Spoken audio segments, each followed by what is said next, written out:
जंगल के बीचों बीच एक मंदिर सोया हुआ था, भुला दिया गया, पुराना। पेड़ उसके चारों ओर रहस्य फुसफुसाते थे। बेलें पंजों की तरह उसे बंदी बनाए हुए थीं।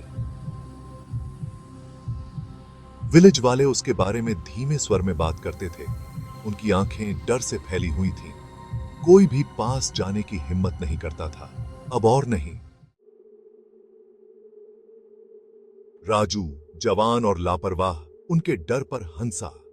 उसने शेखी बघारी, भूत और आत्माएं, बकवास, मैं आपको दिखाता हूं। उसके दोस्त, उनके चेहरों पर घबराहट और उत्साह का मिश्रण, उसे मंदिर में एक रात बिताने की हिम्मत करते थे।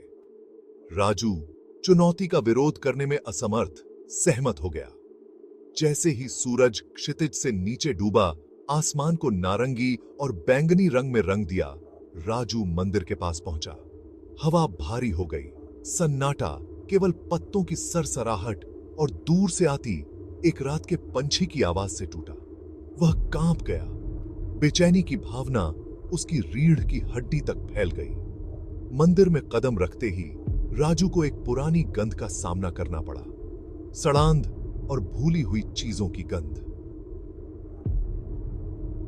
हर कोने से मकड़ी के जाले लटके हुए थे और धूल फर्श पर एक मोटी चादर की तरह ढकी हुई थी।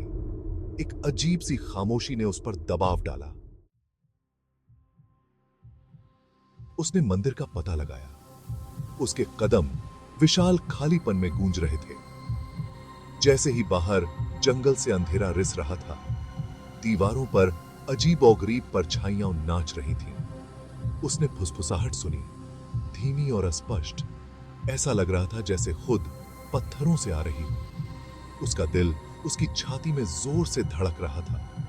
अचानक मंदिर के सबसे दूर एक हलचल ने उसकी नजर पकड़ी। एक आकृति परछाइयों में डूबी हुई, ढहती हुई वेदी के पास खड़ी थी। ऐसा लग रहा था जैसे तैर रही हो। उसके पैर जमीन को नहीं छू रहे थे। डर, ठंडा और लकवाग्रस्त राजू को जकड़ लिया। उसे विलेज वालों की कहानियां याद आ गईं। उन्होंने एक यक्षिणी के बारे में बताया, अपार सुंदरता और भयानक शक्ति की आत्मा। कभी एक अप्सरा, एक खगोलीय अप्सरा, उसे धरती पर घूमने का श्राप दिया गया था। उसकी सुंदरता एक जाल, उसका स्पर्श मौत। उन्होंने कहा कि उसने पुरुषों को उनके विनाश के लिए लालच दिया। उनकी जीवन शक्ति ने उसकी अमरता को खिलाया। आकृति घूमी और एक क्षण के लिए राजू ने उसका चेहरा देखा। यह एक महिला का चेहरा था, लुभावनी रूप से सुंदर, फिर भी एक अलौकिक गुण के साथ जिसने उसकी रीढ़ की हड्डी को ठंडा कर दिया।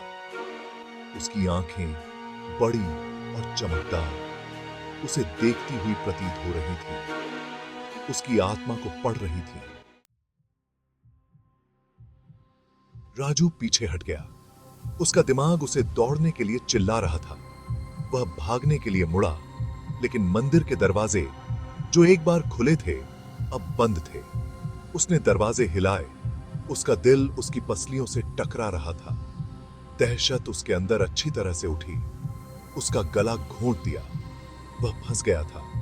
यक्षिणी उसकी ओर सरक गई। उसकी हरकतें तरल और सुंदर थीं। उसकी निगाहें उससे कभी नहीं हटी। उसके होंठ एक मुस्कान में घुमावदार थे, जो आकर्षक और भयानक दोनों थीं। राजू केवल घूर सकता था। जगह पर जम गया जैसे ही वह उसके पास पहुंची।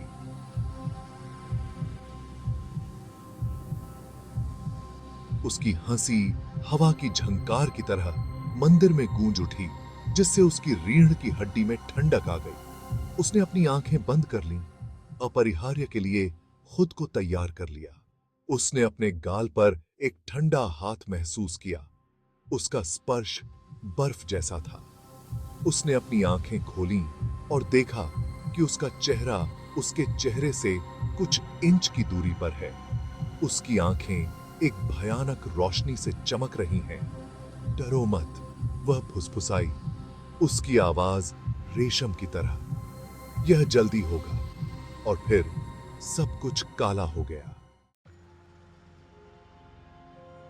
अगली सुबह ग्रामीणों ने मंदिर के दरवाजे खुले पाए।